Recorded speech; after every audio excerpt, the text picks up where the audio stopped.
Well, guys, welcome back to another fantastic review. I'm Mercer Morrison. Jeff McAndrew. And this is our special guest, Mike Brown! Yes, Mike Brown. He turns it up for the camera. But anyway, guys, we just got out of Marvel's Green Lantern. Can you believe it?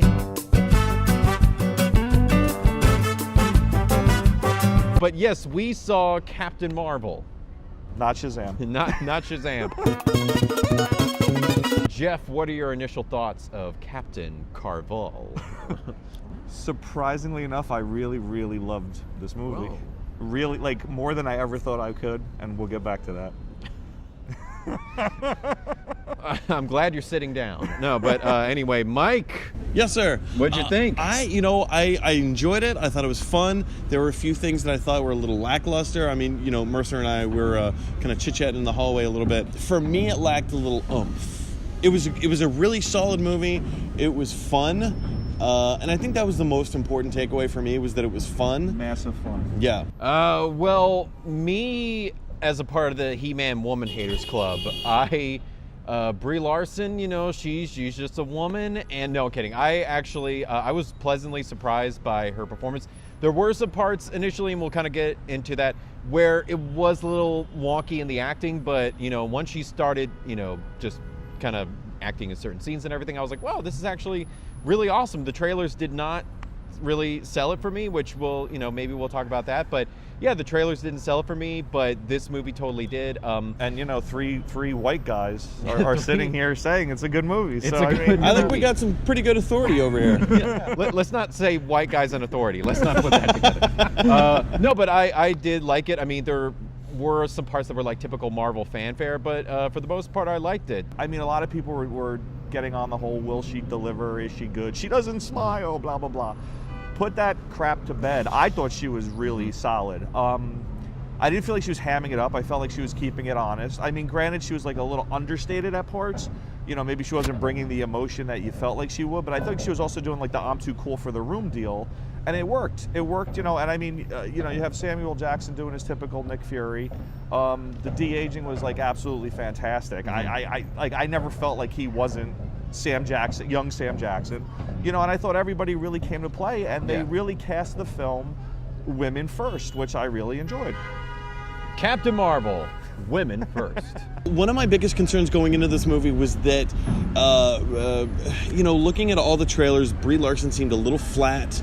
One of my biggest complaints, and I kept saying this again and again and again, there's a line in the trailer where she keeps referring to the war, and then she says in a very Valley Girl kind of way, I'm gonna end it. And I was really concerned that it was gonna come off like this weird, like, California Valley Girl, like, but empowerment, and it that is not. It didn't at all. No, not at all. No, she did a great job. It was pretty straightforward, yeah. Yeah, so I think the consensus is whoever is cutting the trailer should just be canned. Yeah, I mean, I feel like they were appealing to a certain demographic, but like the real demographic are, they're gonna go see it anyway. It's a Marvel film, so and she didn't do any great justice to the deal. She was good. Yeah, I think I'll be a little bit more critical of her. There were some scenes where it was a little bit dictated and a little bit telegraphed of like, oh, this is the scene where I need to be a little hammy and kind of cutting it up, but this is the serious scene. Like there were just some scenes where it just seemed very dictative. I don't know if you guys ever felt. No, I mean, I guess we'll jump to the script a little bit. It was safe. It was a very safe script. It had a lot of humor. I'll go in saying, like, I know this is like sacrilege, but I'm kind of like marveled out a little bit. Civil War came out and like everybody like loved it, and it was like the most depressing thing I've ever seen in my life, even though it's supposed to be a superhero You mean movie. Endgame? Yeah. Infinity War. No, Civil War. Oh, Civil War started with like, it was like the heaviest burden to carry ever. And then, Infinity War threw more sorrow on top of that. And then, Ant-Man tried to relieve it, but it wasn't very good. I felt like this found a nice balance. Like it actually had a good amount of humor in it, and it put a lot of my faith back in Marvel. Like I actually enjoyed. It was an origin movie that I wasn't super familiar with, and I really enjoyed it. And that speaks to the script. The script was written well enough that you know the beats, you know what's coming, but it was never boring. They were very inventive with how they told the story. Yes. Whether it was a scripting or whether it was a direction thing, Or the they editing. kept kind of in the editing. They kept going back and forth and back and forth. I don't want to give any spoilers away, but there's a scene, kind of an interrogation scene, if you know what I'm talking about. Yeah. That goes back and forth in the storytelling, and it was unlike anything that I've seen really in cinema. Although to say I didn't actually love the first 15 minutes, I felt like it started on a weird spot. Like, I get where they were going Yeah. for, but I felt like they could have started at a better point, that they kind of threw you into a mess. And after that 15 minutes, it really worked itself out, and you knew what that first 15 minutes was, Yeah. but it did not start strong. No, and no, it got didn't. much better as it went. It kind of did a little bit of Alita, where like the first 15, Well, 20 minutes is that was all I you. just did not like. No, there are others. No, but yeah, there was like the part where they're like, oh, we're going to see the so and so, and I was like, oh, I guess we're doing this now. Like they really didn't tell us. Like they dropped you in a world, and then like it took a while to get where they were going, but it was like it was so segmented, you felt like you weren't grounded at all. Yeah, strangely enough, once she actually Hit Earth. literally hit Earth and fell to Earth, and that's when stuff started making sense. But Right. yeah, because all of a sudden they were like, yeah, now we're about to go on a mission. And I was like, okay, I guess we're going on a mission. And It was like a video game, like, ah. yeah, it was like a video game that you played blindfolded. Right, You right. literally just did not know what was going on. And I mean, I think directing. I felt like it was safe. I actually thought some of the early action scenes, especially the ones in like the IMAX, because I saw it in IMAX, you guys didn't. The IMAX ratio. Way to brag. Well, yeah, hey, I saw IMAX, right? They definitely opened up the screen for a lot of the action, so it took the full IMAX. But I felt like, in a way, it was almost too much. It was filmed too tightly. So some of the action, I actually got a little bit lost because it was almost like the camera was like in the action versus observing the action. And I don't know if that was an IMAX issue. I don't know if you guys had that as well. I thought the aspect ratio was fine. I don't know, dude. Yeah, no, it worked for me. The hallway fight, when she first started taking out the scrolls in the hallway, when she had the things on her The hands. Scrolls?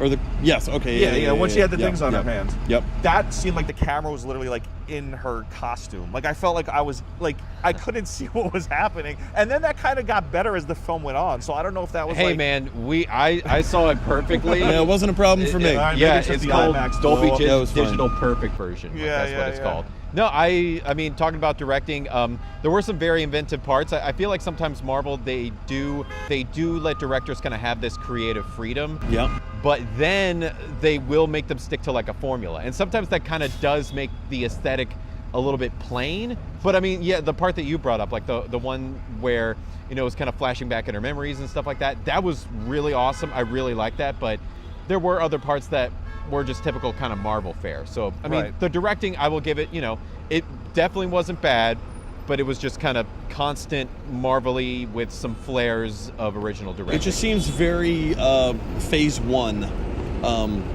MCU. I think because to me. it's an origin film, and Yeah. that's where all your origins really Well, came so out. is Doctor Strange, and that didn't feel like Yeah, but like a Phase 1 film. I feel like Doctor Strange was so ingrained in the universe. You had Thor, like you had, or I guess to your point, Mike, like it did feel Phase 1, but Sure.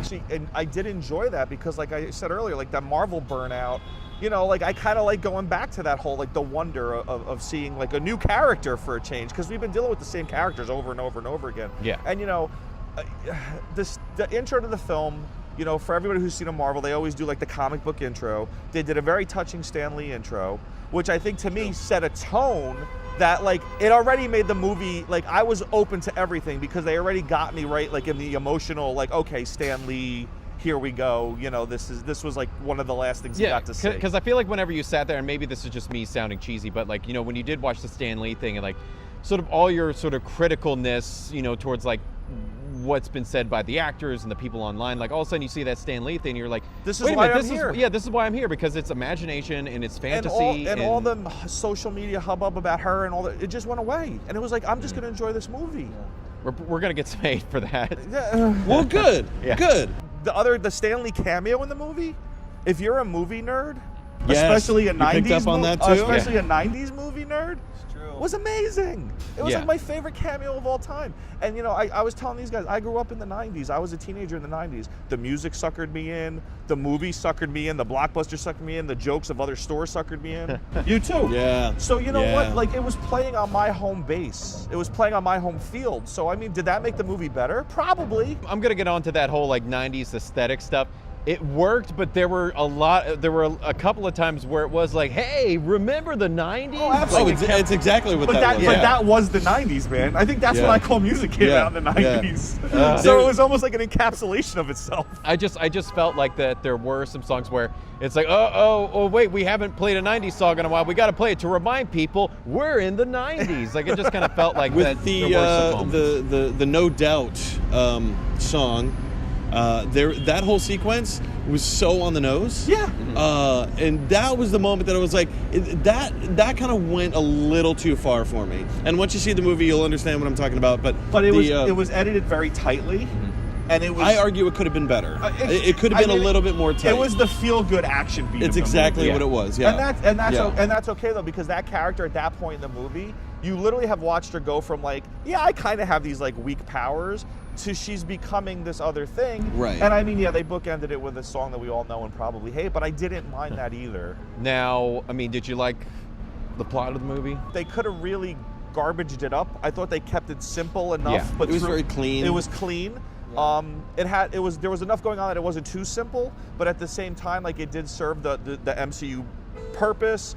And, you know, it separated the past from the present. And a lot of people don't know Captain Marvel. That's just the way it is. I mean, if you're a diehard Marvel fan, you already know a lot of this stuff. But if you're not, they did a really good job at, like, setting up this character, her existence, how important she is, how powerful she is. If you're, like, the casual moviegoer. There's a lot that I think was writing on this film in terms of the social world that we live in terms of just the character itself. Like, is Disney and Marvel going to be able to recoup? Like, are they going to make the money at the box office, kind of thing? Especially with all the stuff going on. So I think the answer's always plot-wise, yes. well, the answer's always yes. That's true. Yeah, but I mean, like, when you look at like various other films, like Ant-Man, or was it Ant-Man and the Wasp? One of the two. Ant-Man. Barely broke even. Well, not just broke even, but they made their money They back. didn't make the tons of Right, trillions yeah. of dollars. So I that they're think used to with a making. property like this, being that nobody knows who Captain Marvel is, that it's not a risky property by any stretch of the imagination, but there's a lot of social stuff going on with the character right now. I think it made sense for Marvel to kind of take the safe route. They didn't take too many risks in terms of story, in terms of plot, how the story unfolded. It was just a very It was digestible. straightforward. It was yeah, very digestible. And very it straightforward. was very fun. It Yeah. was a fun movie, which I felt like Marvel sometimes gets away from. I think the plot, it was a little bit, predictable. There was nothing really. I think the part that did kind of stand out was it was like the whole, like, you thought this person was your enemy, but then it really turned out to be Right, of course. this. I mean, which is a larger which is a larger plot. metaphor. But I think you and I were talking about, it would have been cool because, like, the Skrulls are sort of the enemies in the beginning of the film, and they can, like, shapeshift into stuff. And that's what I thought it was going to be, that, like, literally throughout the whole movie, it was going to be like a who's who.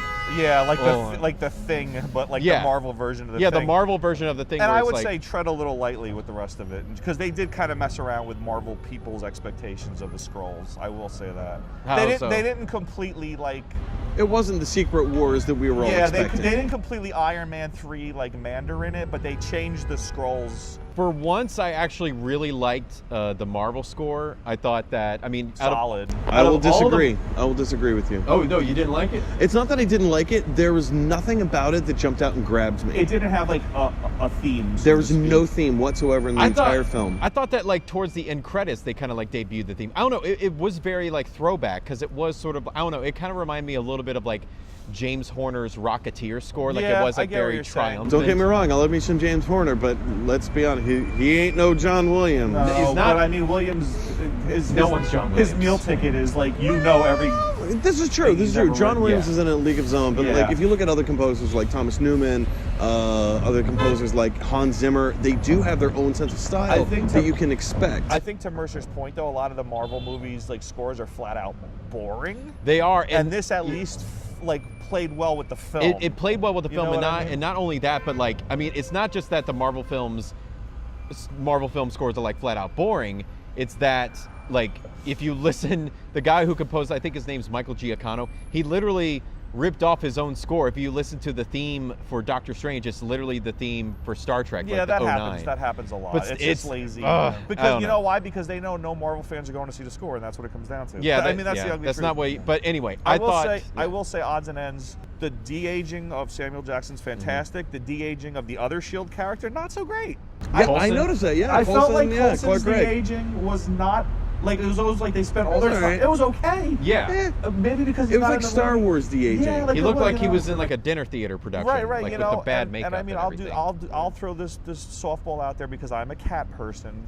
Goose actually had importance. He did. He wasn't in the film a ton, but he was used well. There was some bad CGI Goose. There was Yeah, real there bad was, yeah, CGI. there But I was. will say that, like them throwing him in the marketing, but at least, but not bad. See Twilight. no, no, it's yeah, not no, glass no. throwing tables. But I will say, like the marketing didn't overhype him, where he was like they showed him all the time, and you only see him once. He actually serves a pretty big purpose in the overall picture. Yeah. And I will say, stay for the Stingers because they do really both connect back into the universe. Final thoughts. I really enjoyed it. I would put it somewhere right smack dab in the middle of. There's what? This is the 22nd Marvel movie. Yeah, it's up there. I would put it at the 11th spot. Oh, right in the middle. Yeah, right in the middle. Really enjoyed it. Way more fun than I thought it would be. Not so heavy. Again, fed on my emotions and fed on my history. So a surprisingly great time for me. I think I'll be the most critical. I definitely did not hate it. Brie Larson's acting in some parts was a little wonky, but she was incredible in others. But yeah, she definitely holds her own. I do want to say though, and I was kind of commenting to you about this. Like in the beginning of the movie, like her uniform was a little like loose, Yeah. and then once she gets into the Captain Marvel uniform, all of a sudden it's like Yeah. really awesome and fitting. So Yeah. I don't know if that was like Although they still kept it pretty 2019. Yeah, they it kept wasn't it, like yeah. comic book outfit. But anyway, yeah, I enjoyed it. And before we get any more honks, rating out of 5, Jeff. I will give it a 4.5. Whoa. I liked it that much. How much you getting paid by Marvel? You'll never know. No. All right. Out of 5, I gotta go 3. 3? I will go 3 as well, especially towards the end where she finally gets her powers and everything sort of comes to fruition. That really got me hyped. So yeah, I will give it a 3 out of 5 stars. But anyway, guys, that is our review.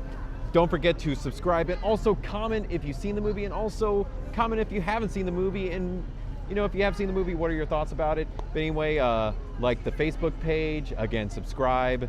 And my name's Mercer Morrison. Jeff McAndrew. Mike Brown. See ya. Adios. Toodles. All right. Now, before I forget, We gotta